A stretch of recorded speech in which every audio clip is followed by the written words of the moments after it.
Come addetto ai lavori da tanti anni nel settore, essendo appunto esercito dell'attività di assicuratore e proprio specifico in questo settore, posso confermare la grande validità e soprattutto l'esploit che ha avuto questo settore, soprattutto per quanto riguarda la Regione Veneto e anche a livello nazionale.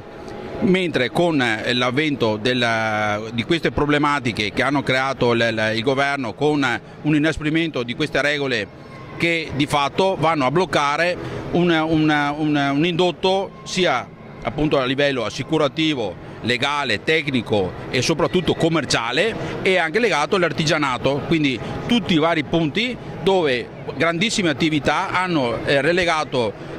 molteplici interessi che a sua volta verranno disintegrati. Quindi ben venga l'avvento del Presidente Toniolo, il quale ha recepito anche la problematica di questo settore e soprattutto dal punto di vista anche legato al sociale, perché molti utenti con la crisi sono relegati ad avere questa auto storica come prima auto, quindi persone che hanno una certa età non hanno la possibilità di costruire un eventuale futuro e sono costretti a loro malgrado di mantenersi quest'auto. Quindi